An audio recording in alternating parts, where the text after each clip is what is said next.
la voz de LA.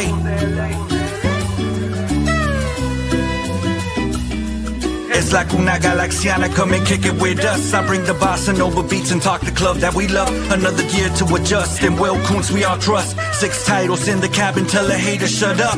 Mirar al horizonte con el cielo morado. Llegamos al estadio como siempre lo hago. Es la nueva temporada, ya cumplí 30 años. Rezándole a San Pequi que no dé al travesaño. Que repartan los balones y no sean tacaños. Que regrese el contraataque y que le hagamos daño. Un saludo para Robert, hermanos ecuatorianos. Que la táctica de Ananda nunca sean en vano. Si se trata de mi gala me levanto temprano. Ver el fur en verano, en el pasto tumbado. Siempre estoy a tu lado, en cualquier resultado. Vamos Galaxy, on top is where I gotta be. Chilling in the canopy, staging like a winery. Goals during rivalries, brew from the refinery. Only one the finer things we letting you know.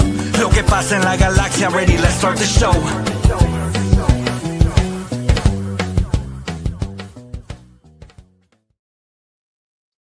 Hello, hola, and buenas, and welcome back to another episode of La Cuna Galaxiana, a podcast always made with love for all you LA Galaxy fans out there, wherever you may be out there in the world, and for all you MLS sickos, you guys are always welcome here at the pod as well.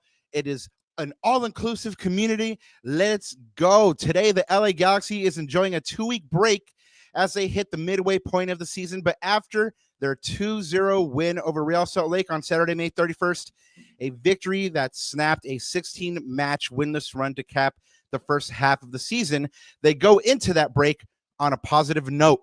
We'll be joined by Lex Avila, a.k.a. LAGalaxy310, who will be here to give us his thoughts on 2025 so far, including the opening day loss to San Diego, to the home defeat to San Jose, and everything in between, like coaching extensions, etc., etc. We'll be getting into it today with Lex. Plus, we have a picnic on the pitch experience to be drawn and given away tonight for a couple of lucky G's. And we finally tell you who our special guest is for show 200 coming up next Monday. All that and more coming up on La Cuna Galaxiana. But before we go any further, I'm one of your co-hosts, Rob Jalón, and you can always find my written work at the Sporting Tribune and at Extra Time Talk. And of course, you can always find me on the interwebs, just like the tag says there, at El Escudero de LA. And since I'm here, as usual, my co-host, el papá de nata, el yerno guapo, el gitano perdido, and I see he's wearing la furia rojo today. Congratulations on the victory, papá. ¿Cómo estás? Anandita. Yeah. Ana. Yeah, vamos a hablar sobre esto un poquito, ¿no? Pero bueno, man, this summer and next summer are for international tournaments are going to be super fun, man. But no, you know, I'm enjoying this little break. It's kind of this weird feeling where I want to see the Galaxy again, actually quicker than I did the previous 16 games because we won one, right? So it's like I wanted to keep that momentum going. But you know what? We talked about it last pod. Maybe they need this break. They need a couple of days off. They just need to mentally detach for a couple of days, regroup, you know, reinvigorate, all that stuff. Be with their families, have that downtime. Because I think they, along with us, you talked about it last time, Papa. Along with us fans, I think we need a little bit of a break, right, to just regroup ourselves because we've been on really in the emotional dumpsters is a metaphor that I'm going to use, right, in the past however many months. But no, man, excited to be here. We got some stuff to give away. This should be like no more sad foo hours right now. This is like I don't know what this is going to be like. Not reminiscing, but like introspective foo hours or whatever we want to call it, because we do want to look back at the season thus far. Yes, we have to, unfortunately, guys. For some of you that I know, it's going to bring up some bad memories and some bad emotions. Punishment is what it is. I mean, I support this team, so it comes with the territory, right? It is what it is. Es la tóxica, es lo que hay, right? You know what it is, Papa. You know what it is. So yeah, man. How are you doing? How are you taking along this break? No, I mean the news never sleeps. So working on a couple of Galaxy articles, and of course there's a lot of good stuff out there right now. Of course, Mike Ray just dropped an article. Alex Ruiz, if you haven't subscribed to his newsletter, go ahead and do that. I mean, there's always Galaxy content going on out there. But yeah, I mean, like I said, the news never sleeps.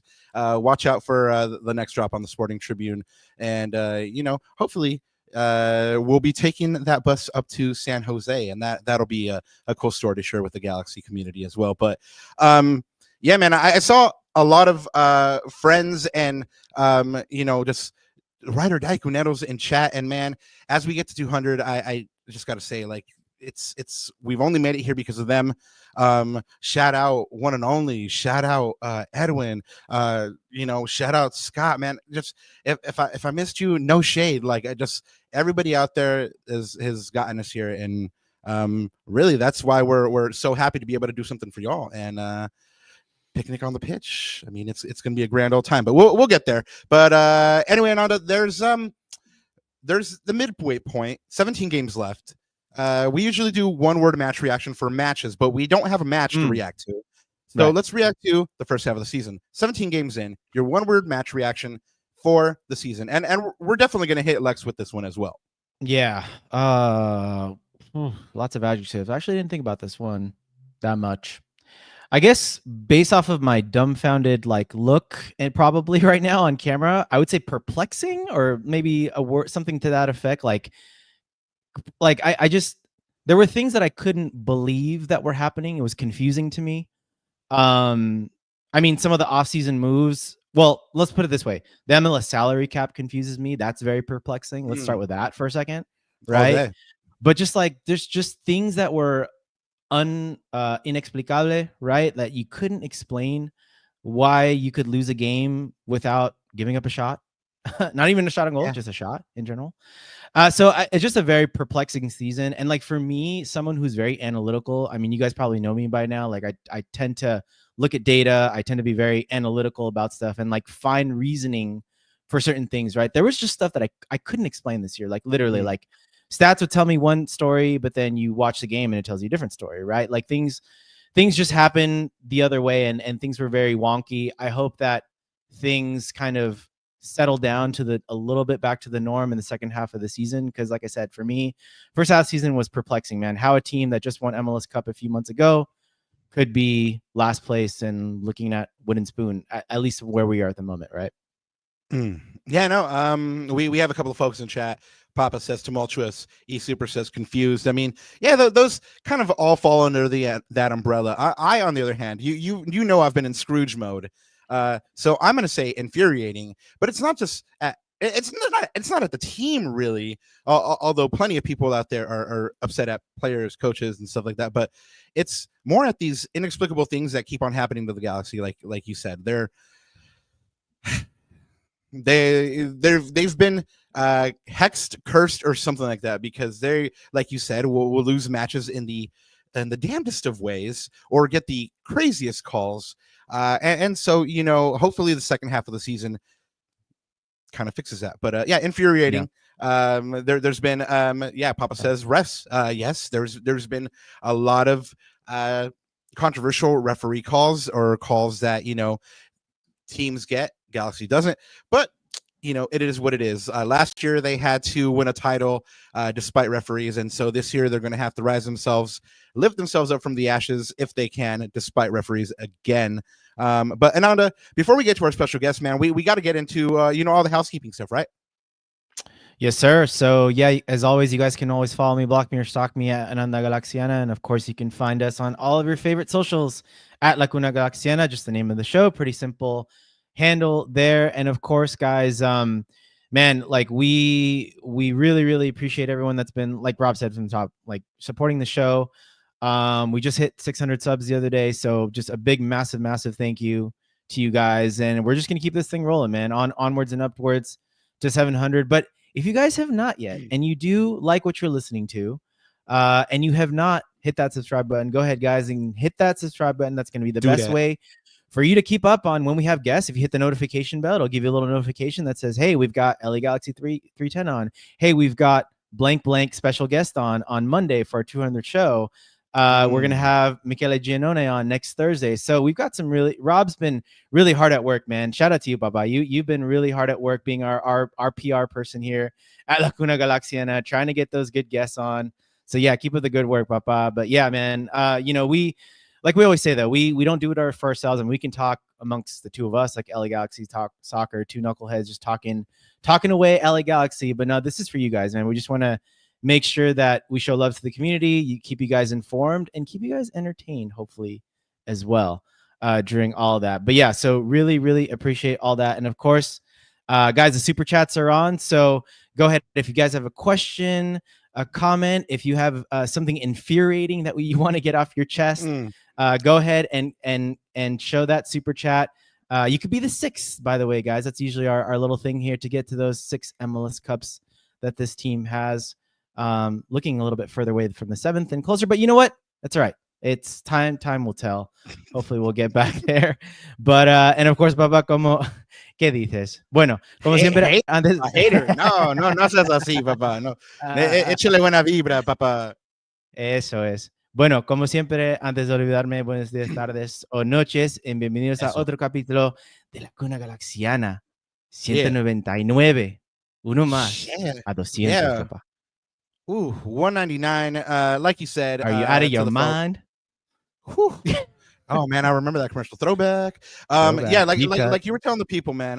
Go ahead and sub to the show. I mean, you'll find out when we have these amazing guests, and we are hard at work scheduling some more fun guests. But we've been kind of teasing 200. I'm curious to see who you guys think it's going to be. I mean, we're going to announce in a little bit. You guys will know. But I'm curious to see who you guys think it is. I mean, he is very, very beloved in the Galaxy community, and his nickname is that of an animal. So start dropping your guesses there in the chat. And anyway, Ananda, let's get to some announcements, shall we? Let's do it. Órale pues. Well, I belong to pretty much all the Galaxy Facebook chats. I try to keep my ear to the ground to what the Galaxy community is talking about and saying. And one thing that I'm kind of ashamed to say is that, like, I haven't brought this worthy cause forward before. Monique Valdez is a G. She doesn't know that I'm even doing this, but she has been kind of announcing a fundraiser by Radiate Motivate. They're doing a fundraiser to build a future community center in Los Angeles, and they're doing volunteer work at LA Galaxy Games to go ahead and raise funds. So the numbers there on the screen, Astra Keefe 440-597-6191 if you want to go ahead and help out Radiate Motivate build this community center in Los Angeles. Speaking of community, the Galaxy community is going to be showing out with their SpongeBob gear on July 12th. That game's against DC United. You go ahead and buy this ticket pack, because or else you're not getting any SpongeBob stuff. So remember, if you already have a ticket, you're a season ticket member, go ahead and go onto your account, add this onto your account. It's purchasable. And then, if you already have a ticket and you just bought one already, I don't know what to tell you, but you can go ahead and try to negotiate with somebody to get your SpongeBob hat. So that's on July 12th versus DC United at 7:30. And of course, Riot Squad's going to be doing their first Fridays as usual this Friday, June 6th at Santa Fe Springs at 7 p.m. There's going to be a Depeche Mode cover band, Ananda. So, there's going to be some live music. That's always fun. Usually, First Fridays is free, and I'm assuming because there's some live music and musicians deserve to get paid, there's a $4 cover. So go ahead and support some live music as well. Going on to some news. I don't know if you heard about this one, but Vancouver, white folk call this Montezuma's revenge, where you go to Mexico and get sick from the food. The ride in Knott's Berry Farm, you mean? No, like where you get sick in the stomach, man. Because Tom Bogart reported today that Vancouver, the Whitecaps, announced that a significant number of players and staff who traveled to Mexico for the Champions League, CONCACAF Champions Cup final got sick. You will remember that this happened to the Columbus Crew last year as well. Yeah. So things start to get a little bit fishy here in that it's happened 2 years in a row to teams from MLS. I was again in one of these chats. I believe this one was on Reddit, and they were talking about how Costa Rican teams go as far as to bring in their own food and water so they can assure themselves that they are going to not get sick from the local flora or fauna. Because I mean, it could be just coincidence, but I mean, stomachs are volatile, I guess. And 2 teams in a row from MLS get sick. I mean, I would say it's more than coincidence, but I don't want to sound like a conspiracy theorist either.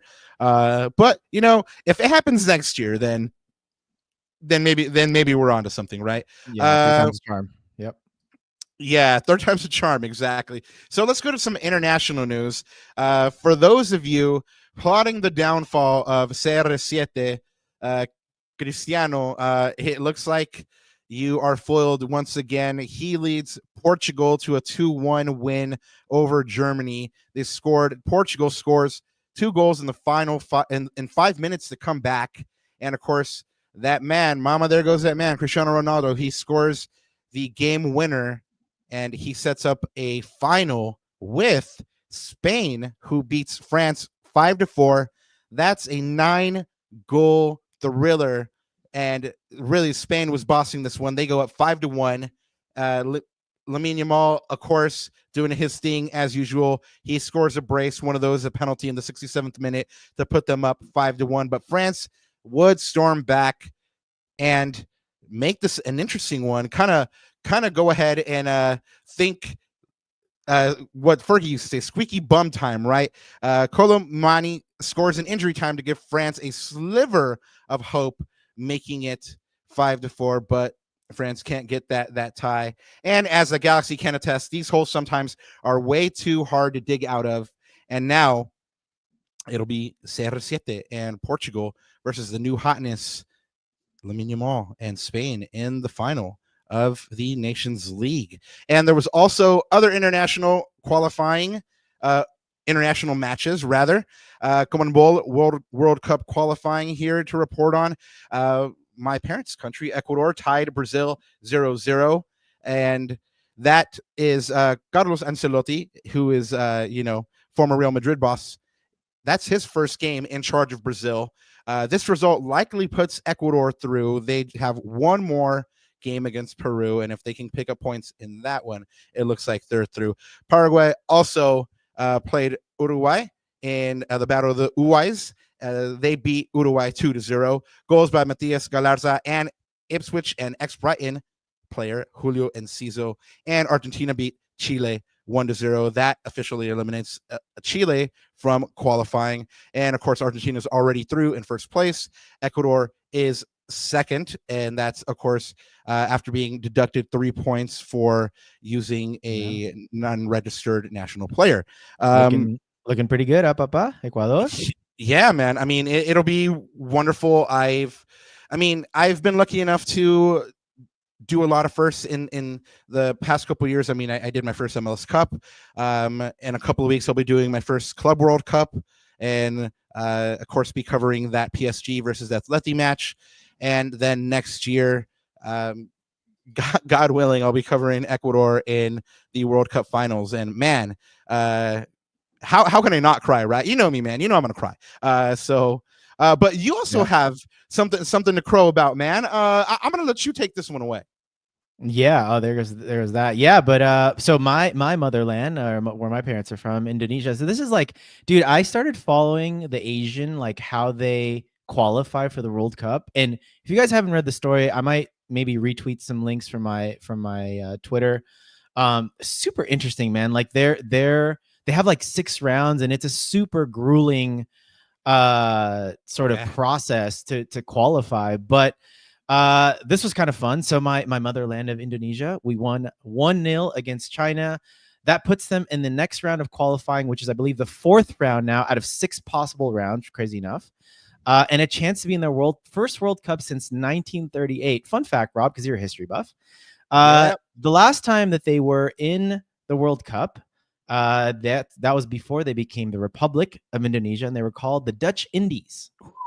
So that's a long time ago. So it's just really interesting. Fun fact there. They're going to play Japan on Tuesday, June 10th. They're pretty much through to the group though.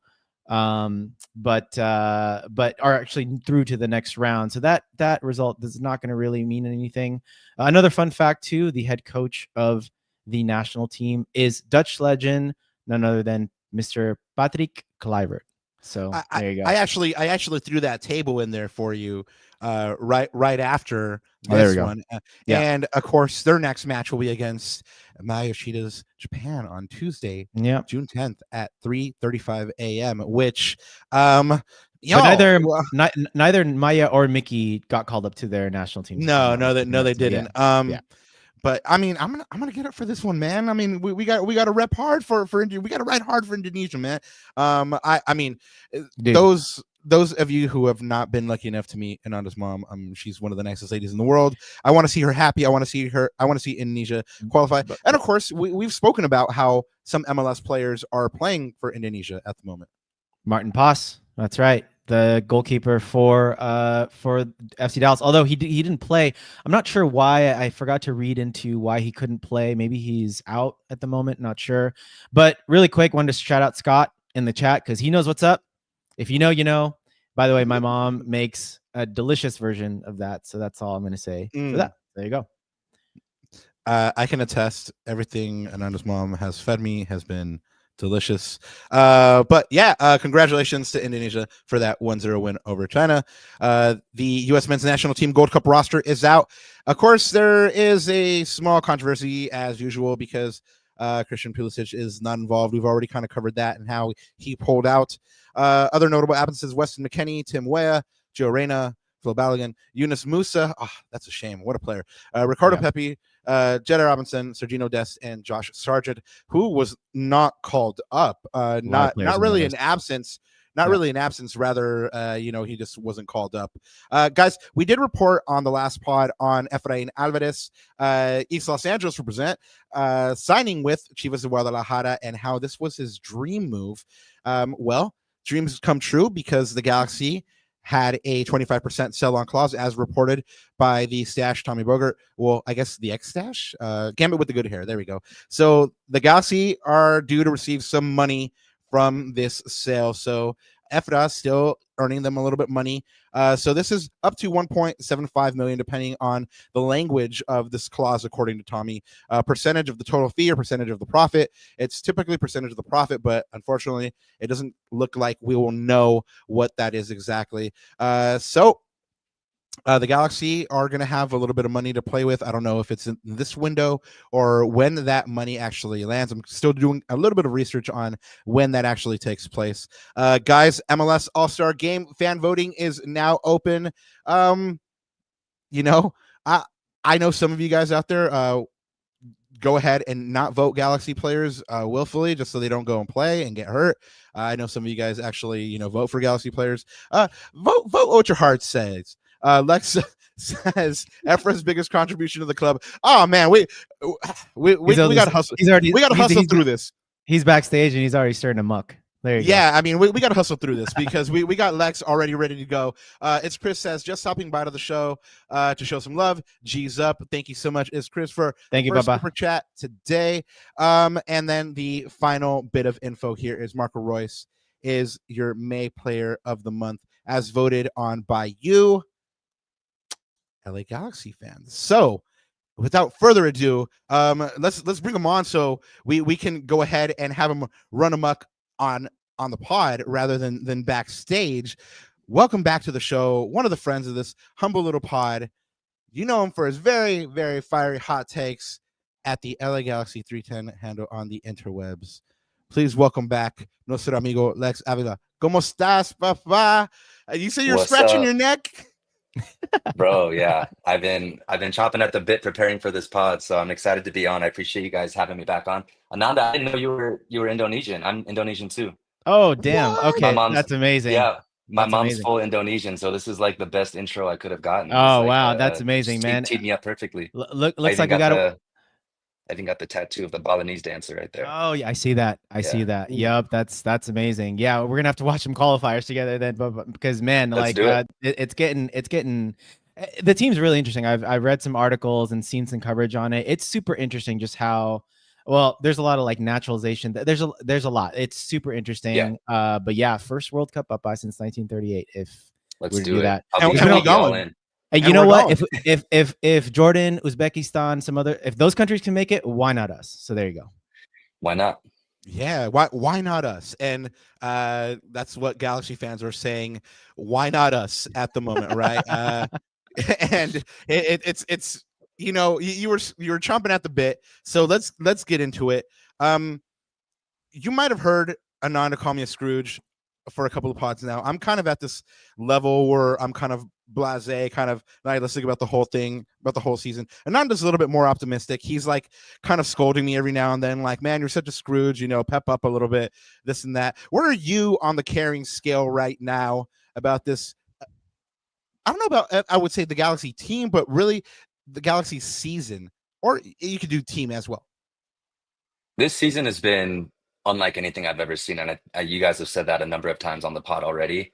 I think every Galaxy fan going into the season expected there to be a drop off from last season, as that that team was unprecedented on a number of levels. We're seeing a complete 180 of an unprecedented bad team, and I just wasn't prepared. I don't think anyone was prepared for that, where it's a historically bad team coming off of a championship. So I'm kind of in the same boat you are in, Rob, where like the first 10, 11, 12 games, I was furious. I was like, what am I seeing? This is actually like disrespectful to the fans that they're running out here playing like this.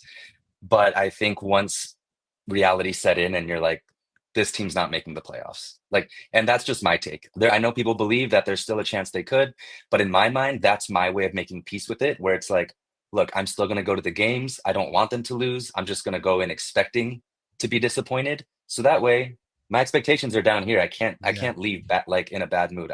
You're pleasantly I'm going surprised. now. Yeah, I'm going in to enjoy the time with my family, my friends. I enjoy being in the stadium, the atmosphere, the environment. And hey, if we win, great. I'm going to cheer my butt off. But if we lose, it's not going to ruin my week anymore. It's kind of where I'm at. Yeah, no, I'm like I said, it sounds like we're right there, man. That sounded like our conversation over dinner after that 7-0 butt whooping in that pizza place, Rob, in New York. You should have seen me, man. I was so I was eating like the best pizza of my life, and I'm taking me like this amazing. Ananda used to live in New York, man, so he knows the spots. He takes me to this amazing pizza spot, and it was like ash in my mouth. I mean, it was amazing actually, but I couldn't enjoy it. However, you did go to a match recently, and the Galaxy did pleasantly surprise you with a 2-0 win against RSL at home. The first win of the season, first win at home, first goal by Sanabria, first goal by Joseph. The night of first, Mikovic gets a shutout, his first win. Did you see this starting lineup when it came out, and when you saw it? Like, how did you feel about chances for the first win? Did you actually see this win coming when you saw the lineup, or were you like, man, some more pain? I was cautiously optimistic. I think going into the game before that, I felt the Galaxy could get something from it, and I saw how that turned out. So I was cautiously optimistic going into this one, but I felt that, look, it's the first time this season that they played back-to-back home games. I thought RSL was right for the picking. Like, they haven't impressed me either. And if the Galaxy are going to win a game before the halfway point, like, this is going to be the one. And so that was kind of my thinking going into it. I was encouraged. This lineup to me tells me that Greg is not throwing in the towel, but he's already starting to plan for the back half of the season and 2026. In starting Nascimento, in starting Mitrovic. Like, we've seen that goalkeeper carousel, happening. And John McCarthy, quite frankly, like, again, in my opinion, hasn't done anything to lose his job again. But I think Greg is like, let's see what the guys have. Let's use this time as a period to see if Mitrovic has it. Let's see if Nascimento's worth investing more in past this season. Let's see if Sanabria can continue to build on the last 2, 3, 4 games. So I feel like that's kind of the state of the Galaxy currently, is not by any means are they're going to throw games with, you know, bad lineups out there, but let's give the guys that we want to build on the chance to showcase and gel, and answer questions that we might have, so that when the season comes to an end, we're sitting there with more answers than we have questions.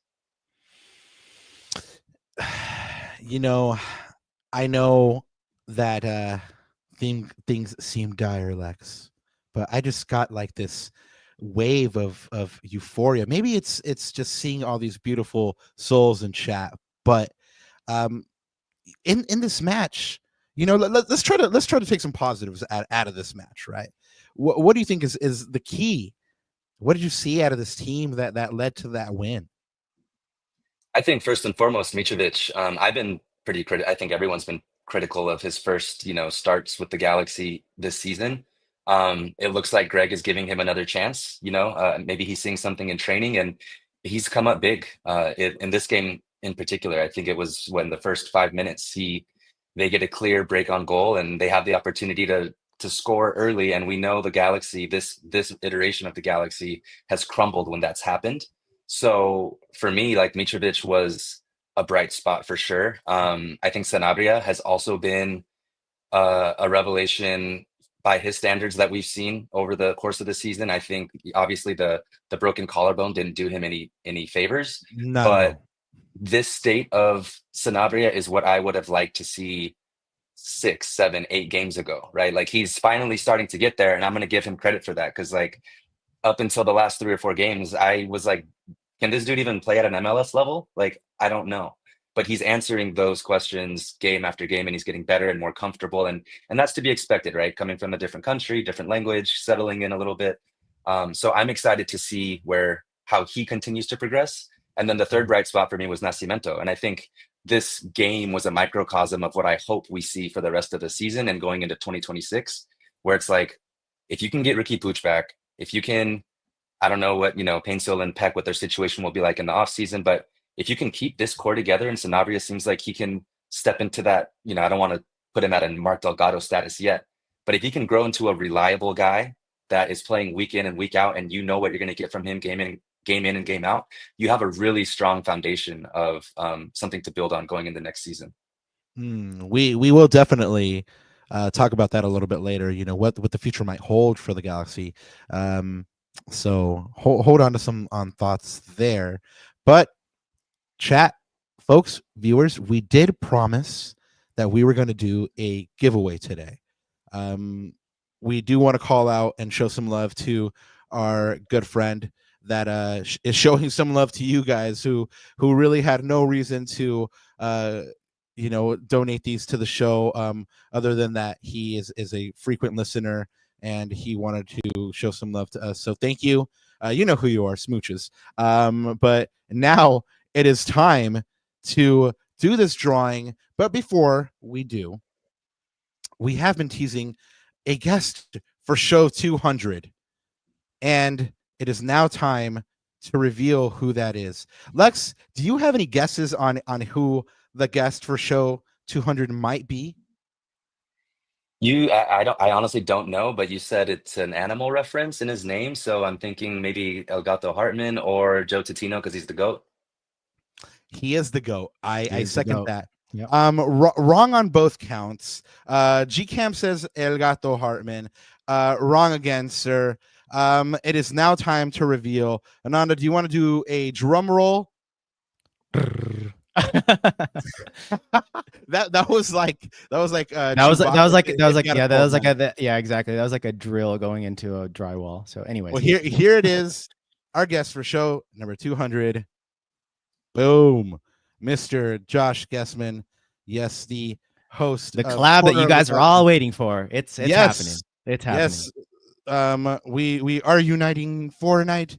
And Josh has been good enough to pull double duty. Of course, he'll be on earlier in the evening. And you know, I asked him, I begged him, I implored him, please drink a couple more Dr. Peppers and, you know, talk Galaxy soccer for another hour. And he was good enough to do that for us. This is this is the first time for Josh on the show. And so we intend to grill him pretty hard on all things Josh related. I mean, we know how he feels about the Galaxy.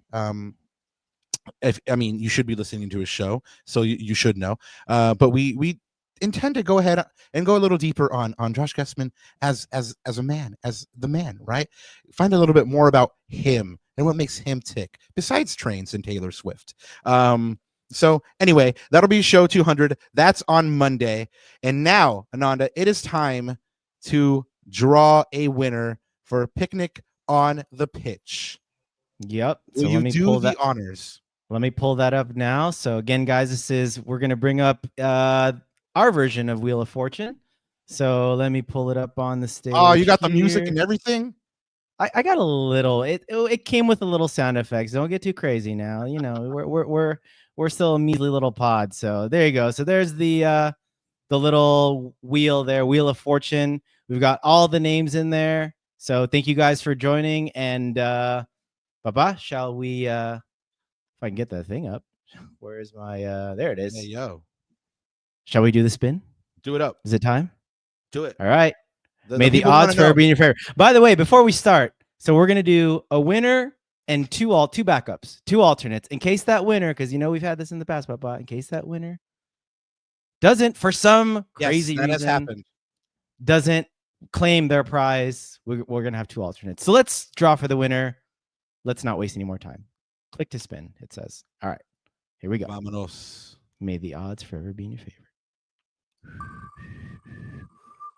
And it goes and it goes and it goes around, around, around. And the winner is Who is it stopping? Lex. You can announce it. Oh.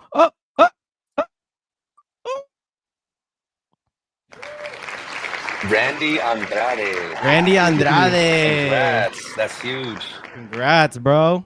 If y'all know Randy, go ahead and let him know. Put him on game that he is the winner of Picnic on the Pitch. But of course, like Ananda said, we got to pick a couple alternates as well, in case for whatever reason Randy doesn't come forward and claims. So let's go ahead and do spin number 2. Let's do it. Give me 1 second here. Make some notes. All right, let's do it. By the way, if you are here for the first time, you just subbed. Thank you so much. Hopefully you find something in this pod that you enjoy and you come back and join us again. If you're just here for the drawing, that's okay too. We hope you have a good time. May the odds forever be in your favor. And all right, hopefully guys, you come back at some point and see us again. Backup 1. Let's do it. Whoever this is, you better be texting Randy. Don't go.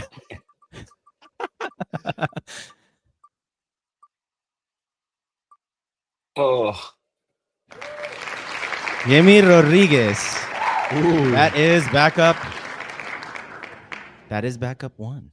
All right, let's see who the last alternate is. All right, let me again just do my notes and last one, last spin. Here we go. Vámonos. This is kind of a cool wheel, actually. This is fun. This is fun. I want to do this again. I want a real one next time. No, you just want to go to Vegas now. Fair. And the last one, right. Alejandro Sanchez. All right, we've got our winners. So Randy, you've got till I'm gonna send you an email pretty much right after the show, and all the information will be on there. But again, backups, stay locked and loaded. Yeah, guys. Randy, congratulations. You have a couple of days to come forward, and of course, if you don't, actually, no, he has tomorrow to come forward. Otherwise, he's kind of out of luck. Well, actually, yeah, we should do that. We should do that. Come on, guys. It's an amazing prize. So the thing's on Sunday. Randy. So yeah, we'll hit you up, Papa. I'm gonna send you an email just shortly here.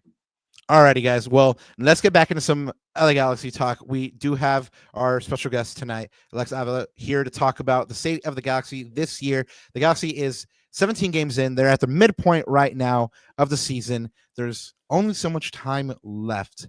But as things need to do, let's start at the beginning, because we pulled receipts on our friend Lex here. And oh boy, what have I said? Whoa, what have you said? It is fun. No, but let's start at the beginning here, Ananda, shall we? Let's do it. I'm low-key, I'm scared. I haven't seen these yet, so I really don't go back and look at my stuff. So this is going to be a shocker for me. Actually, no. This one was. Oh, I gotta remove that first. This one was pretty spot on. So this is your first one. This is right before the season opener, by the way. Yeah. So this is pre San Diego. You're calling a scoreline of 3-1 against San Diego, and you're calling a pretty spot on lineup there. Actually, if I remember correctly, that's what we saw. So yeah, I think the only thing you got wrong was that scoreline, because then just a short time later, this was the lineup. So you got it spot on. Exactly. Yeah. Wow. That's pretty rare. Or not. And then it goes downhill from there. So you say my player prediction for today is Christian Ramirez scores in his first official Galaxy match. Then you say or not. You say, look, I'm not overreacting. It's in the first game, but we look like dog shit. This is a family show, so I'm not going to repeat it. Tisk to me, but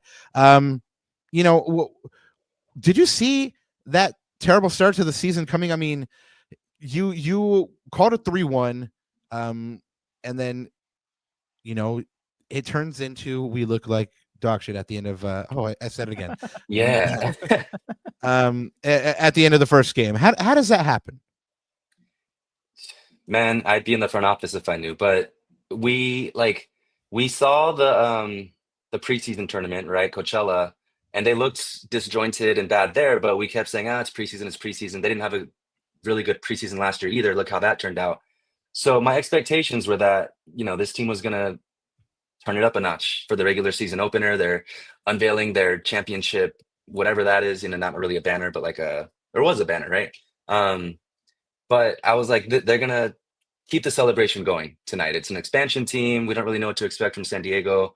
I was expecting the Galaxy to win comfortably, and especially coming off a season where they didn't lose a game at Dignity Health Sports Park. I was like, well, they're not going to lose now against an expansion team in the home opener off a championship.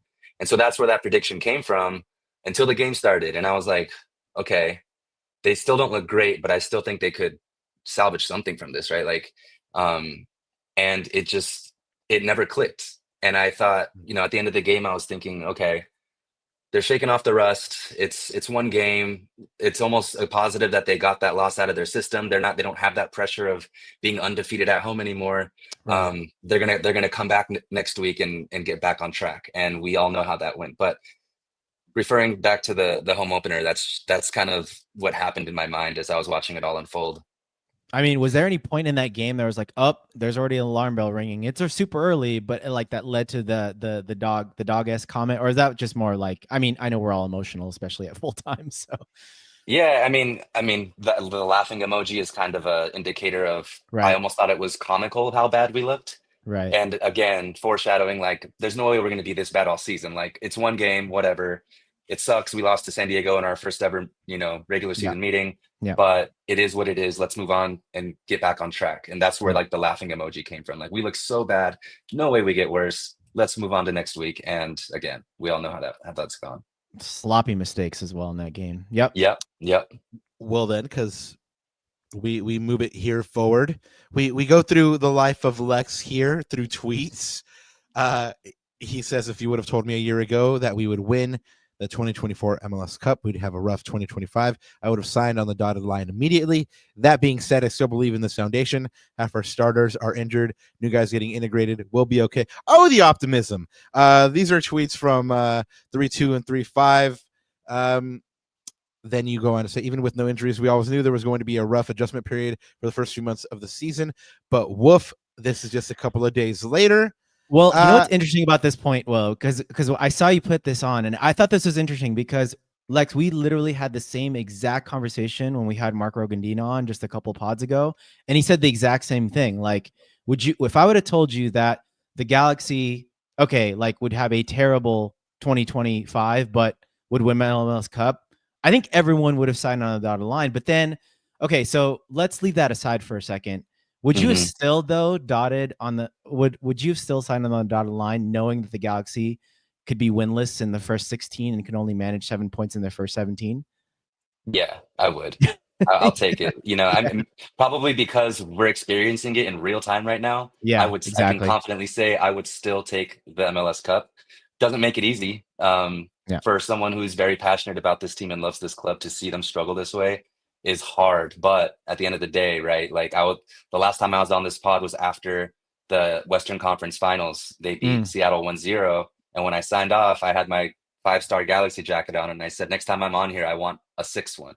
And we got it. So you know what? Like, I try to keep that perspective when I'm angry and in my feelings, and maybe I should think twice about what I hit, you know, before I hit tweet. But it's Twitter. No, we love it. We love it. We love it. In real life, I'm a lot more thoughtful before I say something on Twitter. I'm like, whatever, dude. I'm a couple modelos in, like, yeah.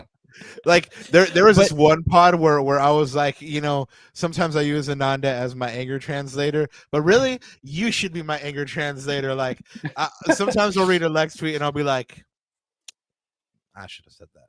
Well, and that's why, but that's but it's actually I wish I could have said that. You know. Well, but that's why. That's why, like, you get as much traction and you do. That's why people respond to you the way they do, because you do it in kind of like a tongue-in-cheek way too, which is great. But like, they're literally feeling the same exact way you're feeling, just kind of in a more like sarcastic manner. Which again, that's we cope in different ways, right? For us, for me as well, it's self-deprecation, it's humor. So. But it's like, and this is, by the way, this is not like pulling up receipts like in a whatever way. Like this is literally the ups and downs that I think everyone listening right now, including us too, these are all the things that we're experiencing. So this is just like, it's super fun, like looking back at these things. So no, don't think twice. Just hit send. Don't worry about it. Ricky will retweet you. Don't worry. You got it. Oh, I've had Ricky retweet things. I've had him. Yeah, like it's funny. Like things that are like. Oh, we'll get there too. Yeah. We'll okay. oh boy. Like I said, bro, I was stalking that timeline, man. You know, right. we always try to do our homework here on this humble little pod. Just a couple days later, after this, it's I love this 3-5. Yeah, this was great. This is March. That's wild. Yeah, this is after the horrible 3-0 loss at home to St. Louis, and yeah, it felt really dire at this point. I mean, you. Say it here, Kurt, saying to the Galaxy sim the next season. I mean, it really felt that big at the moment, and you would be proven to be correct, because it wasn't just an anomaly. It wasn't just, you know, a second or third home loss. It would prove a trend, and to boot, it was to a bad St. Louis team who themselves are only in 14th place, just fired their coach. But you know, they pulled the trigger on firing their coach, where, you know, other teams, you know, make other coaching decisions. We'll get into that as well in a little bit, because Lex had an opinion on that too. So we will get there. Your tweet from 4-5. So another Galaxy loss. You say, my confidence in this roster is at a new low. Starting to doubt that a healthy Pooch can fix this. Maybe, just maybe, this Galaxy team is actually as bad as their record shows.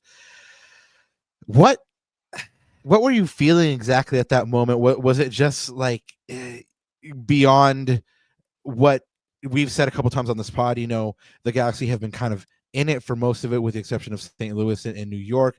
There's just been a couple of bad bounces away, a couple of self-inflicted mistakes away. You know, what was your mindset at this moment?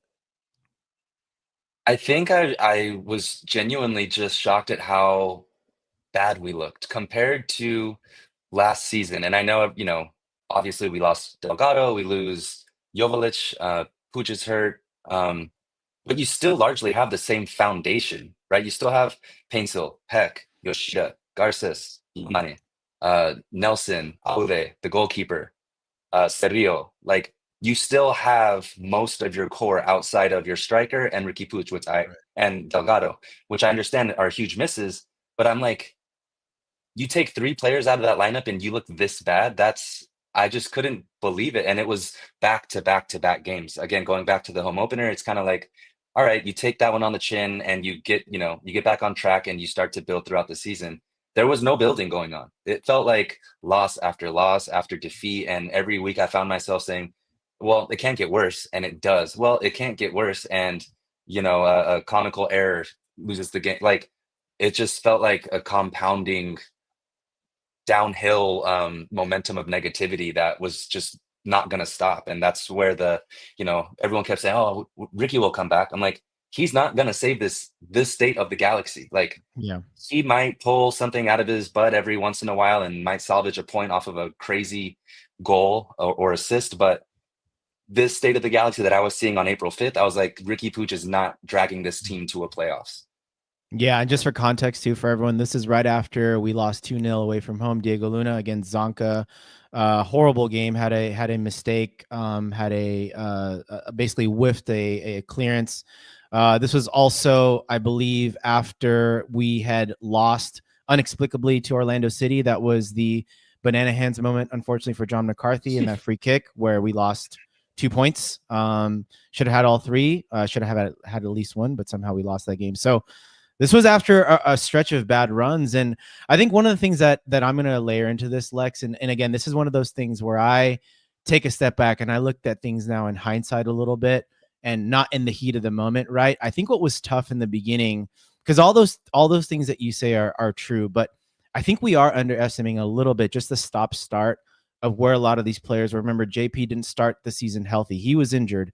It was really Gabriel Peck on his own, and maybe he's regressing a little bit to the mean. Maybe he overperformed last year. We don't know that yet. And remember, we were starting guys like Harbor Miller were starting at right back. Isaiah Parente was starting in the midfield. And I, at that point, had not seen enough to where to say, okay, these guys are ready to step in. Like, they hadn't proved, we hadn't seen enough of them yet to really make that distinction. So maybe it was unfair.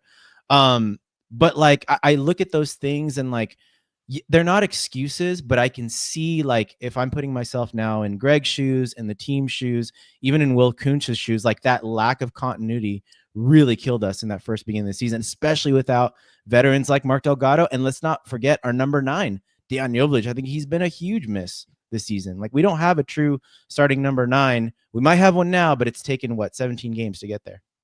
Yeah, for sure. I 100% agree. And go ahead, Rob.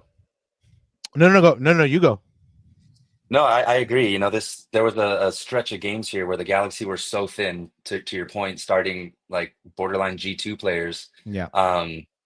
And in my mind, I'm thinking, okay, they get some grace for me for that, but some of the mistakes are just unexcusable. And from veterans, it oftentimes wasn't Harbor Miller making the mistake. It oftentimes wasn't Elijah Winder making the mistake. It was the guys that you depend on to.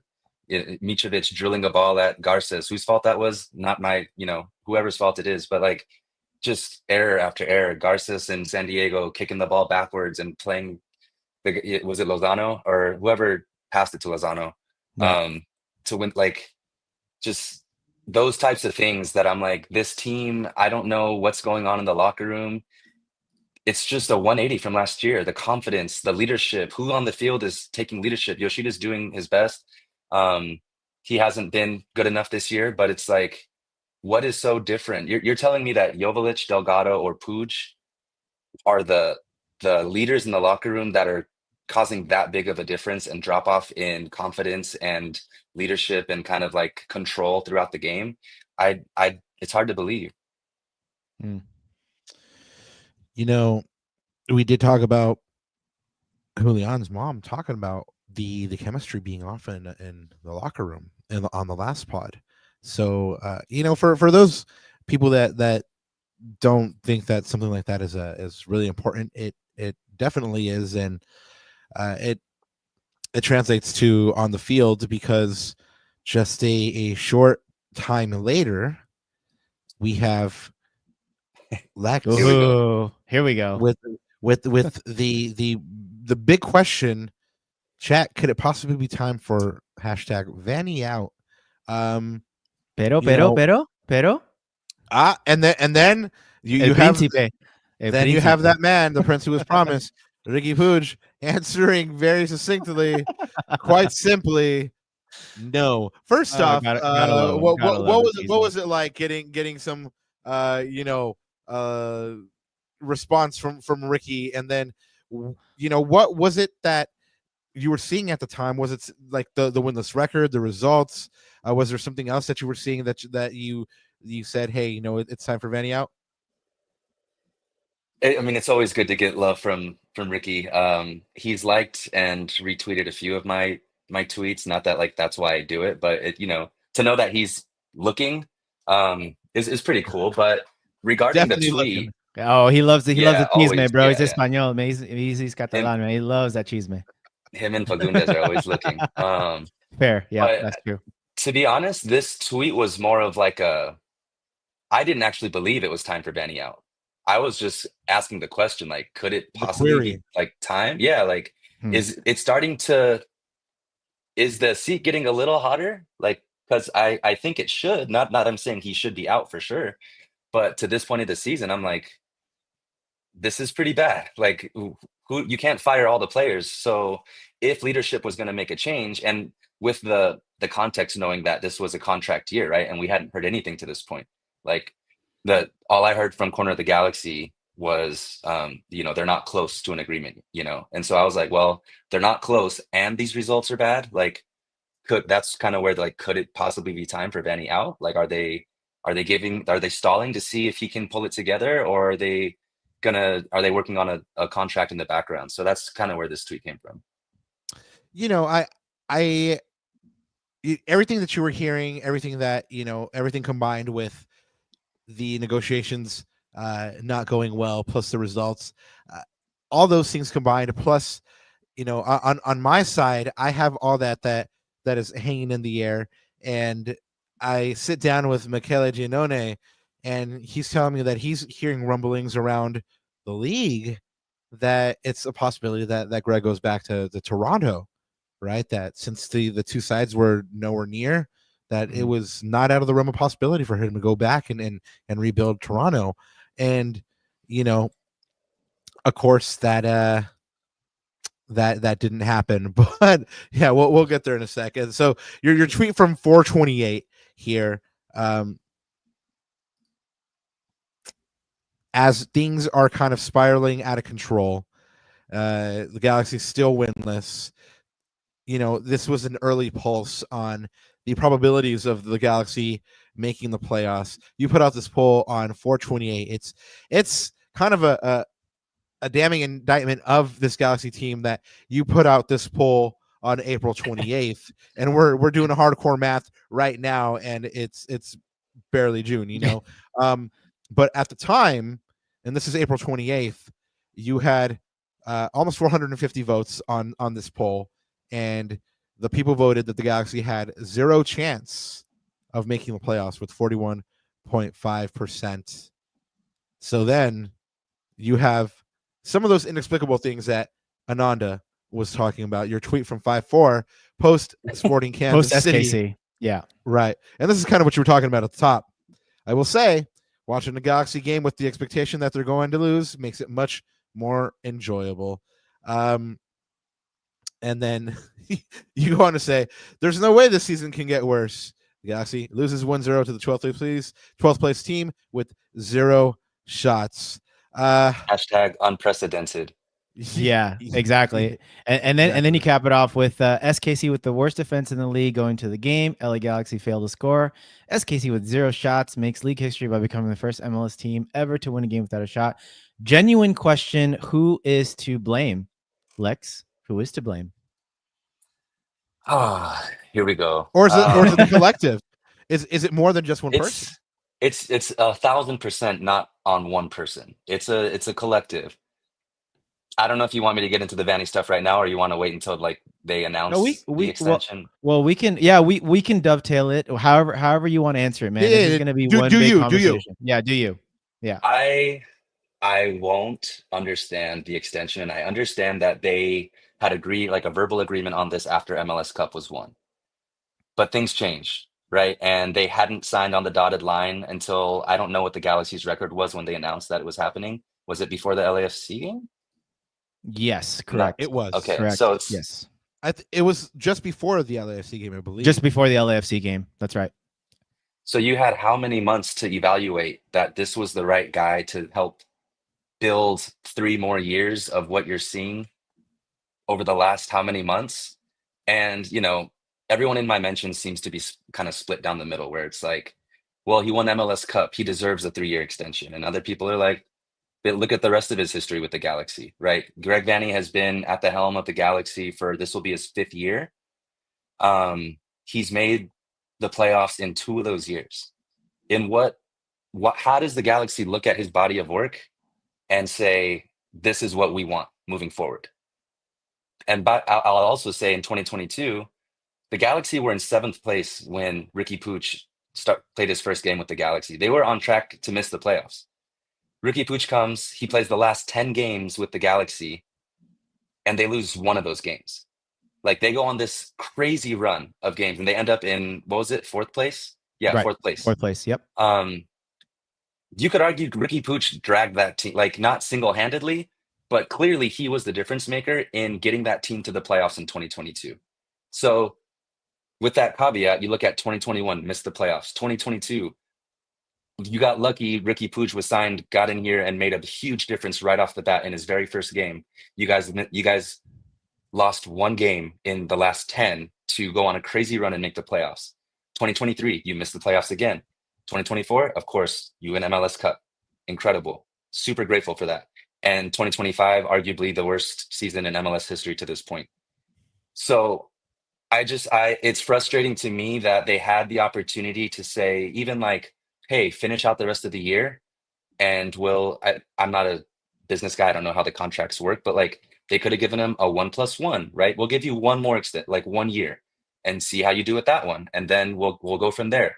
But to just hit the hammer and say, we're giving you 3 years, and looking back at the history, and the other thing that really bothers me is, oh, in 2021, that wasn't Greg Vanney's fault, that was Chris Klein. Oh, in 2022, that wasn't Greg Vanney's fault, those weren't his players. Oh, in 2023, like, it's never Vanney's fault, but it's always someone else's fault. Even this year, well, he's dealing with injuries. Like, of course he's going to be this bad. Or, you know, we had to get rid of all of our players. It's always an excuse. But when does he start to get some of the blame, right? Like, in 2024, obviously an unprecedented offense, one that like the league has rarely seen. You could argue that you could have had anyone coaching that team. And I don't believe that. I think Greg Vanney certainly had something to do with that. But this was an offense we've never seen before, where you got 4 guys just on fire. And to me, what that means is, like, maybe Greg Vanney can bring his plan to fruition, but he needs everything to be absolutely perfect. Salary cap restrictions, not a problem. You can go get a Marco Royce in the offseason just because. Hardly any injuries. You have your 3 designated players popping off at rates that we haven't seen in a long time, on the field, available for almost the entire season. Defenders playing out of their minds, something we've never seen from John Nelson, something we haven't seen from Mickey Giannone. Like, if that's what we need for Greg Vanney to succeed, then I don't know that that's going to happen. Look at the history and tell me, you know, look at this graph here. And in 2 of the 5 seasons, we're battling for a wooden spoon. I'm curious to get your guys' thoughts on the extension. I know Rob, you can't really maybe say what you might be thinking, or I don't want to speak for you, but like, I want to get your thoughts on the extension, because for me, I'm just disappointed that you look back at the last 5 years body of work as a whole. Yes, very grateful for MLS Cup, but how do you look at that and say, yeah, we want 3 more years of that?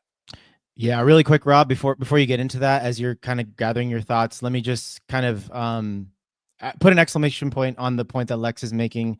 I thought this is a really good tweet, Lex, and just sort of encapsulates your thinking. You listened to what Kevin Baxter had to say on Corner of the Galaxy, and you said Vanney has an overall losing record with the Galaxy and has shown that he can deliver unless damn near everything is perfect. Just like you said, no injuries, a favorable schedule, everyone playing at their absolute career peak all season long. 3 of 5 seasons he's made the playoffs. One of those because Ricky came in the transfer window, carried us. Another in MLS Cup with one of the most impressive offenses in league history.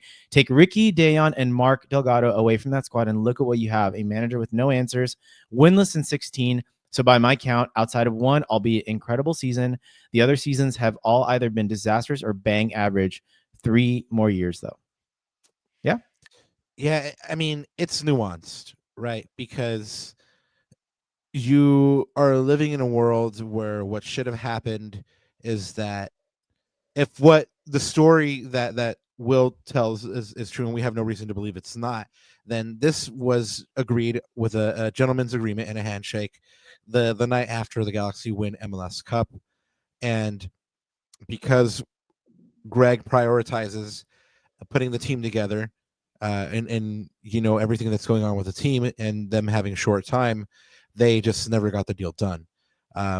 However, you brought up that interim, that time frame, that the Galaxy are getting bad results in, and we saw, or I saw a comment there in chat that talks about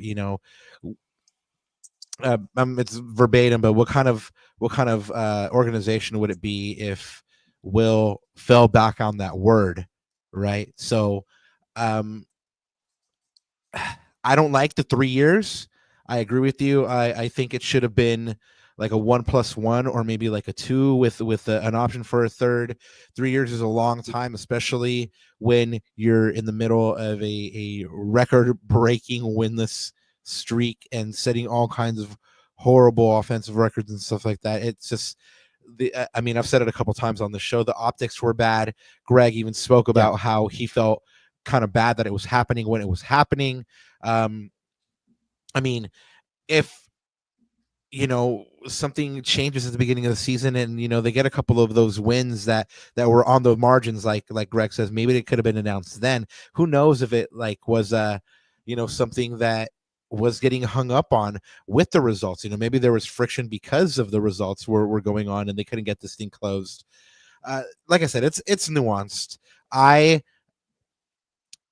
After 2023, we spoke, and there are receipts on this. We spoke here on this pod, and I said, I love Greg, but based on results, I don't know if he's the man to lead the Galaxy forward for 2024. He made me shut the hell up by winning a championship, right? So I didn't think he was the guy to lead the Galaxy forward in 2024, but he got the opportunity to do so and to keep leading the team. He got the championship.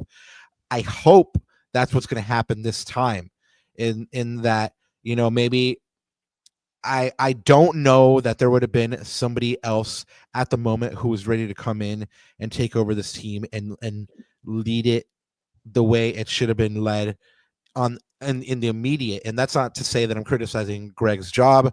I think he's actually a good coach. I just think that some adverse stuff and like some Greg-isms as well get in his way this year. Greg-isms being, sometimes being tactically inflexible. There's been 1 or 2 games where, he's made questionable subs for me anyway. But on the whole, yeah, I like him. Should he have kept his job after 2023? I don't think so, but he kept it. He won a championship. So it's really tough to say morally, ethically. I think he should still have the job because they shook on it.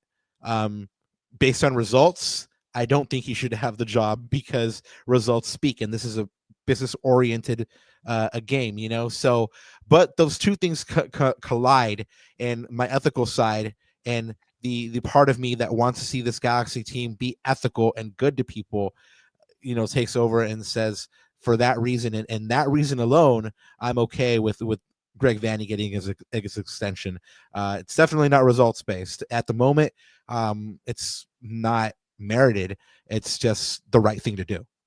Yeah, well, I think the other thing too, Rob, just to build on your point is, if it is truly results, again, that the optics aren't good, the timing wasn't good, but I think Greg Greg received this extension, from the club because he won MLS Cup just 5 months ago, right? Or whatever it was.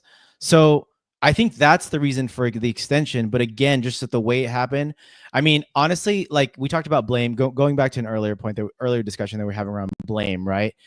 I think the blame needs to be shared, but I'm going to blame Vanney for a couple things. One of them, honestly, is not pushing his agent harder to get that contract agreement faster so that the announcement could have been made sooner, right? But again, we're not privy to this conversation, so we're just speculating. So that I'm going to leave that as it may. But I will blame Vanney on a couple things. And one is, I think the goalkeeping situation. I think the goalkeeping situation, I think that's on him. And you touched on it earlier too, which is not playing Nasi earlier, right? Because to me, when I judge a coach, I look at two things. Rob, I've said this before on previous pods last year. This is, to me, it's in-game management and man management, right? And so from a man management perspective, I think the way he handled those two situations, again, hindsight's always 20/20, but I don't think he handled those. I think he created a mess that didn't need to be created on both accounts, in my opinion. And I think the other thing too, but if I look at from a in-game management standpoint, I would say like the first half of the season, maybe his hands were tied a little bit just based off how thin we were. Lex, you talked about it earlier, but I think recently, guys, like I'm going to give him a little bit of credit. You think about the way he played against Philadelphia, getting that 2-0 lead. We basically played a 4-4-2 with Marco at the false 9, basically, and just have runners going after him. And we didn't possess any of the ball in that game. And somehow, like two shots on goal. Yeah, but second half, fine. It is what it is. But you know what? Philadelphia is a much better team than we are. Look at where they are in the standings. They just turned up the heat in the second half, and we couldn't handle it. And unfortunately, whether it was for a lack of instructions or, in my opinion, just like the team just folding mentally, and we can't account for those individual lapses of concentration. Greg's not out there kicking the ball. Just based off where we're in the season, just Philadelphia just turned up the heat. They just knew, like, okay, we put pressure on these guys, we'll get them, and we lost in sort of those final moments. But Lex, I want to kind of bring up a point that I think that's interesting. Rob brought it up in a second ago, and I want you to maybe like just like debate with me a little bit. I'm gonna play devil's advocate a little bit, all right? But this is fun. This is what this is for. So Arquitekto brings up a good point. He says, well, chat, if we did fire Vanny, who do we bring in? Are they available and understand this MLS system? Who was your top candidate, just out of curiosity, or top candidates if you had someone to replace Vanny at that time? I really liked Jim Curtin. I thought his style of play that we've seen over the years at Philadelphia, and the way that he built that, right? Like, they weren't that good when he first got there. Like, it took him some time, but he had a vision, and he got the guys that he wanted in there, and it, lost to LAFC in the final. Crazy game. But like, they were a stoppage time Gareth Bale goal away from winning MLS Cup, and I just think he was like my top replacement. That being said, like, I also don't really have an answer to that. Like, that's not really my concern. My concern is the future of the Galaxy. Like, and it got to the point where I wasn't even angry that they weren't going to fire him. I was just, to me now, it's the number of years, right? Like, to Rob's point, keep your promise. I don't know if the number of years was already agreed upon. I'm sure it was, but like, for 3 years, that's a long time. That's a long time that you're giving someone the keys to the franchise when you've had 5 years, and yes, you won an MLS Cup. And going back to the blame thing, you guys want to give Greg Vanny credit when things go right, but you never want to give him some of the blame when it goes wrong, which it's gone wrong more than it's gone right. And so 3 years is what really upsets me. It's not even that, like, let him finish the season out, give him a 1-year extension, give him a 1+1 even, like, let's see what you can do in 2026, and we'll go from there. It was like, nope, we've seen enough. We're taking your 2024 title, and that's enough for a 3-year extension, to bring your total appointment of the Galaxy to 8 years, which is a really long time. And so, yeah, that's my take there. Yeah, it's almost a decade. It is a long time, and the season. I'm gonna unveil that there's still a little bit of hope in me left. The season could be over already, but I mean, 2026 is gonna be gangbusters. I mean, if this is the way 2025 is going. But Ananda, you had a couple of points on this one.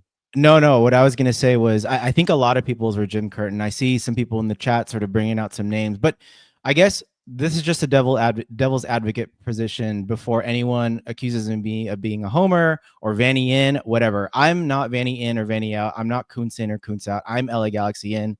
That's always going to be the case with me, right? So, but this is we're just having a healthy debate. So with the argument that I posed with Jim Curtin, and I think we had Eddie on too from News Across the Galaxy, and he mentioned that, Jim Curtin with this team would like go gangbusters, right? I mean, he had nothing to work with in Philadelphia.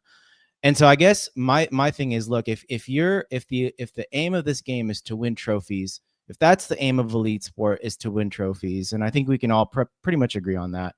I mean, I look at Jim Curtin, like, yes, he's gotten to a final, but he's been in, I think I said this stat earlier, he's been in 7 semifinals or finals, and he hasn't gotten over the line. Yes, Gareth Bale, scored in that extra stoppage time winner or led it to penalties. But I mean, I can make the same argument for Greg. Greg was a Chicho Arango stoppage time goal away from advancing in the playoffs that year. I think it was to the Western Conference Finals, if I'm not mistaken, right, Rob? So yeah, he was a hair's breadth away as well from getting into a final. Again, I don't know how we lost that game. That one hurt like really, really bad. And so I guess that would be my thing is, and maybe this is the way the Galaxy in the front office and Will Kuntz was looking at the situation, which is, okay, let's put aside a second the gentleman's agreement.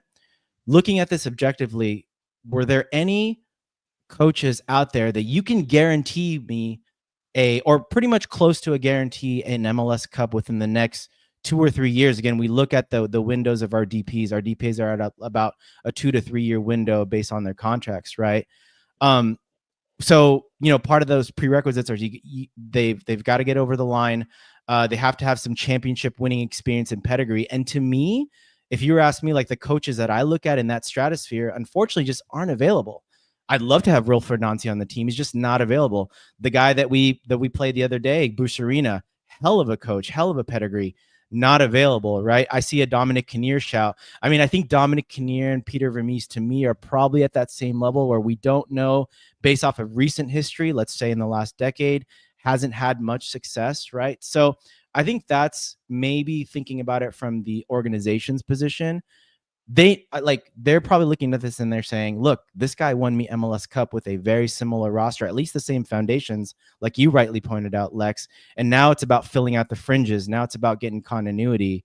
And I think that's probably where, again, playing devil's advocate for a second, I think that's probably where the organization was looking at it long term versus reacting to the moment, an emotional reaction at the moment. Again, I that's where my head is at. And the other thing too is, I've seen an argument made about, in any other league, Vanny would be gone, right? Which is true, by the way. I can't even refute that. Definitely. I even think in the our same thing. In our league, he'd probably be gone. But here's the thing, Lex and Rob in chat, like, we're not like any other league. If you think about it, we don't have a tiered system. We don't have promotion relegation. I do not want to get into that argument, by the way. It's moot, right? It is what it is. Like, we just don't have that in our league.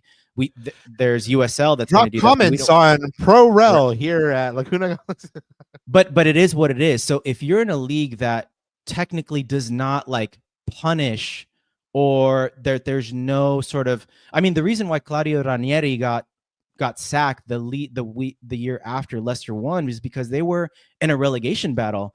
And you know what relegation battles mean? That means the owners are in a position where they're about to lose a heck of a lot of money and a hell of a lot of revenue. And you guys know money talks, right? So anyways, I just think that maybe the organization's sort of thinking about it from that way, that this guy, yes, we're in a bad slump, but I know this guy can win MLS Cup with this actual team.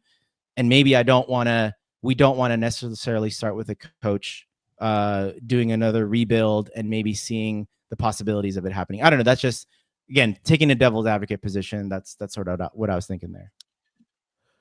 Well, let's just agree that there's plenty of blame to go around. Greg has certainly, like I mentioned, stuck to some of his tactical guns when it was better with the personnel to go ahead and be flexible. The players, once they cross that white line, haven't executed as well. And yeah, I mean, there have been extraneous circumstances like injuries and stuff like that, and it's all combined to give the Galaxy the worst start, tie anyway, for the worst start in or at least winless run in league history, and also worst start. So that all goes to a big question, Lex. But first off, GCam says, can we talk about ProRel? No. Ojo and Raquinho. Hell yeah, we can talk about Raquinho. GCam, you and I can hang out. You and I can hang out and talk pro rel at some point. It's Modelo time, fool. Anyway, so it leads to a big question, man. Is the season salvageable? On a recent MLS post show, the pundits got together and they got pretty into it about whether the Galaxy had a chance to make the playoffs. And in usual Sasha Kleshen fashion, he started hating on the Galaxy, said they would have to have a second half as strong as the current supporter shield leaders, said they had no chance.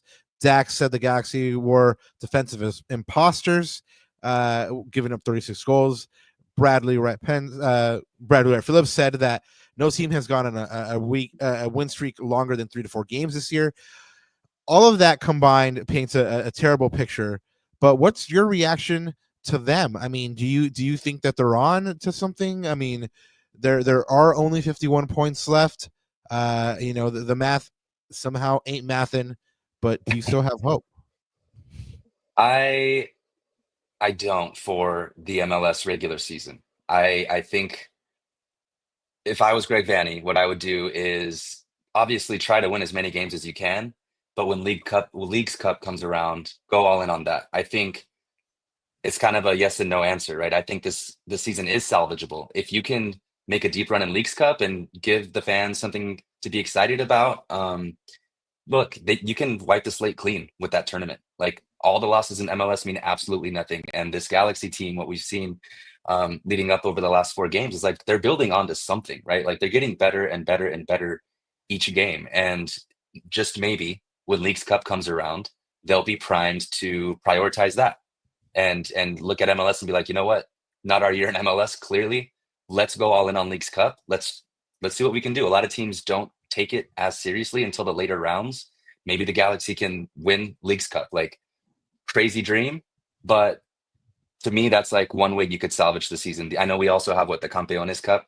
Like, that could be a cool piece of silverware. It's never important until you win it, right? You kind of move on these Exactly. That's true. The Open Cup or Leagues Cup until, hey, we're in the final, we might as well win it and like we can celebrate. So I think the season is salvageable to that degree, but as far as the Galaxy's chances of making the playoffs, for me, it's like a 99% chance that it's just not going to happen, only because they've dug too deep of a hole for themselves. Like, I think they're going to play well in the back half of the season. I think we're going to see some things that are encouraging that we'll be happy about to build on into next year. I think they'll obviously win a lot more games than they have in the first half of the season. I particularly would like to see them make Dignity Health Sports Park a difficult place to play again. And kind of carry some momentum into the 2026 season that way. But if you're asking me, like, what can they do to give Galaxy fans something positive to walk away with, like, why not Leagues Cup, right? Like, go for it. It would be nice for the Galaxy to win a trophy. That would be a headline to write for sure. We do have a super chat here from XPH. Shout out XPH for the super chat. Baba. Love. Thank you. Says, not to deviate, but do you think at some point you guys can have Rolando El Veloz Gonzalez as a guest?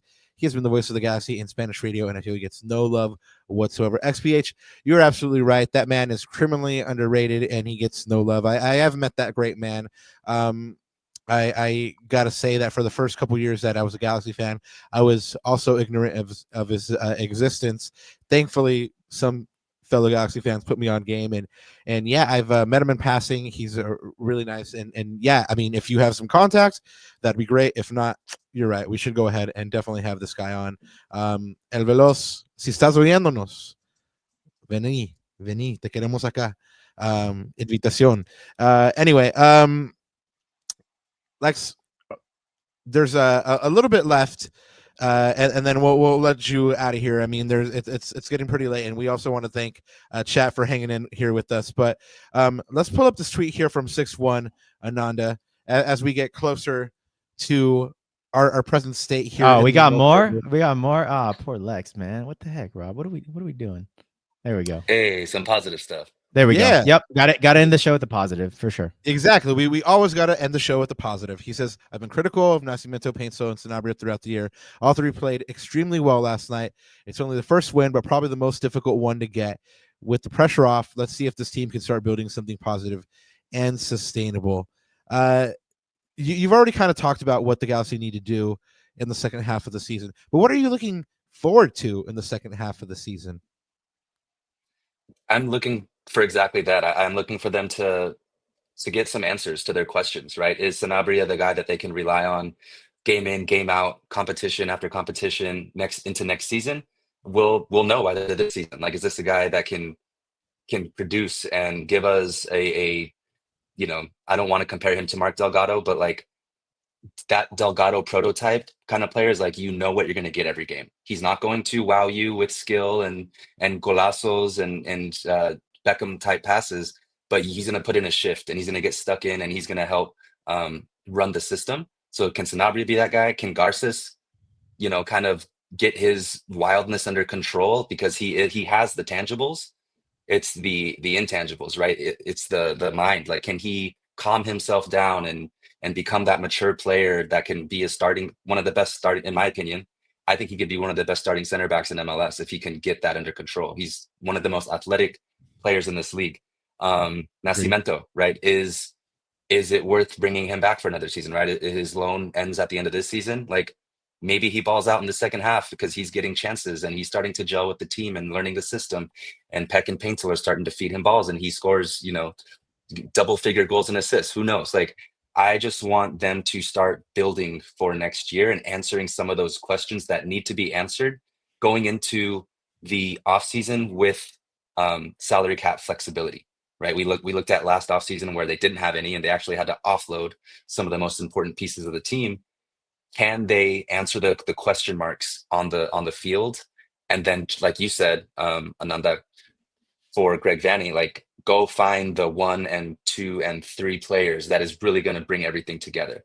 Once you have all of the other answers, go find the other 3 in the offseason, and you've got something that you can really ball out with next year. So that's kind of what I'm hoping to see for the rest of the MLS regular season. Yeah, and Rob, just to build on that too, and Lex, I mean, I really like your point, going back to a second, for going all in on Leagues Cup. I think the point that you made was bang on, which is, I think we tend to poo-poo on the cups until we win it, right? And I think I think Pottermus, I think tongue in cheek there, put something about it being a Mickey Mouse Cup. I mean, Rob, sorry, not to bring up United facts, but how much would you have loved to win Europa League this year, right? Like, it's a Mickey Mouse Cup until you're actually in it and you have a chance to win silverware. And then going back now to the point that Lex is making, guys, I think it's important, and I've been talking about this too for a few shows, Rob, which is we've got to start getting the stench out of losing in that locker room, right? It's just there. Unfortunately, it's not the same locker room as it was last year. We've got different characters in there. And what a way for these young guys to not only win games, win matches, but win big matches, win silverware, win trophies. I think that goes a long way of like the art of winning and how you win, especially with some of these young players, man. So I wholeheartedly agree, whether it's a one-off game, Campeones Cup, whether it's Leagues Cup, which, by the way, you're going to face some really difficult Liga MX teams in there. I mean, I think that would show me as a fan a lot. And I'm not going to view it as a Mickey Mouse Cup. I'm going to view it as an opportunity for this team to gel together and learn how to win together, right? So that, okay, maybe if we do miss MLS Cup or the playoffs this year, we're right back at it next year with a winning mentality, right? We do have a super chat. As I scroll up to that, also add as a note there, you mentioned difficult Liga MX teams. The Galaxy will be playing against Cruz Azul, who was just recently crowned the new CONCACAF Champions Cup champion. So it's a good chance to measure yourself against some quality teams. GCam says, rad show as always, gentlemen. Thank you so much. Thank you for hanging in with us, GCam, as always. Thank you to everybody in chat, honestly. Mr. Provino and I spoke about this at a Galaxy game at halftime by the stairs. He says, hashtag treble, Leagues Cup, Campeones Cup, wooden spoon. Wouldn't that be just, again, another so Galaxy headline? Yeah, it's just very, very Galaxy-esque. It could happen. So I think that kind of brings it to a close for us, guys. Lex, go ahead and tell the folk, even though pretty much everyone knows already, and everyone's kind of seeing these tweets that we love, and me and Ananda just laugh all the time. Thank you so much. Tell the people where they can find you, and thank you once again for joining us tonight for show 199.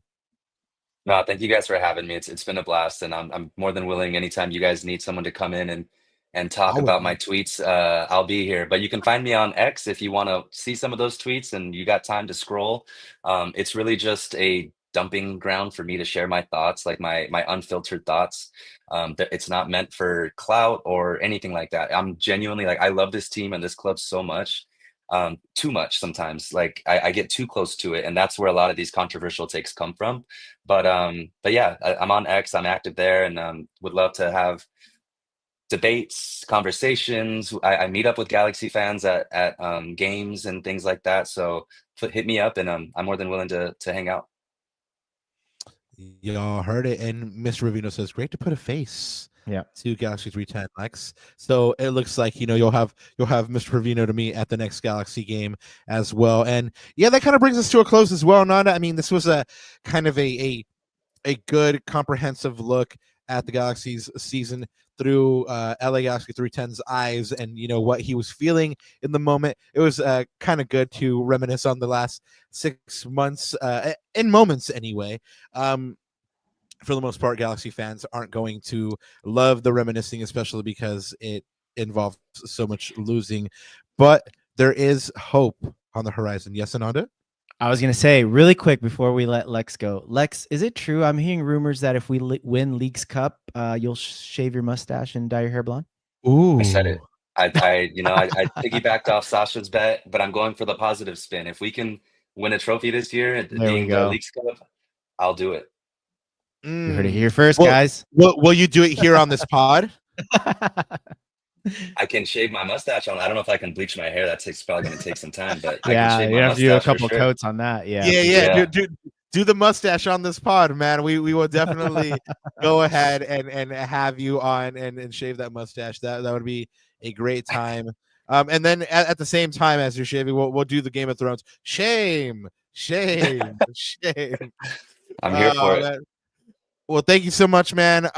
Thank you, chat, for hanging out with us tonight. Remember, we are back on Monday, June 9th for Show 200. We're going to be having Corner of the Galaxy's Josh Guessman on, aka the Podfather. He'll be here for Show 200, and we're going to get to know the man, the myth, and the legend, the guy who's been running the very, very popular Corner of the Galaxy for 17 years. Look for him on Monday, June 9th. And then a week from today, on June 12th, we'll have Michele Giannone here to preview a battle of the bottom of the table, the LA Galaxy versus St. Louis City, in a match that takes place Saturday, June 14th, after these 2-week break. Ananda, do you have anything to add before we get on out of here? Yes, really quick one to say again. Congratulations to Senor Randy Andrade. I'm gonna be emailing you shortly here, Papa, as soon as we get off the stream. And also to Jemry Rodriguez and Alejandro Sanchez, be ready. Go ahead and text Randy and tell him not to go so you guys can have those tickets. Yeah, no, I was kidding. But yeah, both those cats are like, hopefully Randy works. I know. Oh, Randy, come on, man. Yeah, but anyways, no, felicidades. And yeah, again, guys, this has been an amazing ride for us. This is an amazing journey. We just thank you guys all in chat just for kicking it with us, hanging out with us. And yeah, I mean, whenever we get more goodies and more tchotchkes, like I always say, to give away. You love that word, huh, Rob? Tchotchke. You had to look it up. I love that tchotchke word. Yeah. Yeah, man. As soon as we have more tchotchkes, guys, of course, we'd love to give back to the community. So just wanted to say thank you. Yeah, and I see a chat message here from TM says, somewhere on one of my hard drives, I've got a picture of Josh from the neck down holding the wooden spoon. Send in those pictures if you have old pictures. Oh, yeah. There you go. There you go. Send in those pictures to Laguna Galaxiana. Slide in those DMs, chat. Yeah, that's Laguna Galaxiana at gmail.com. Send in your Josh pictures. Hopefully we have a nice collage of Josh pictures over the years to go ahead and present him with. But until then, guys, keep it locked here. Go ahead and sub. Congratulations again to Randy. Thank you again to our guest, Lex Avila, LAGalaxy310. For my co-host and myself, we'll catch you next time. One thing left to say, LA strong, vamos campeones, and G up?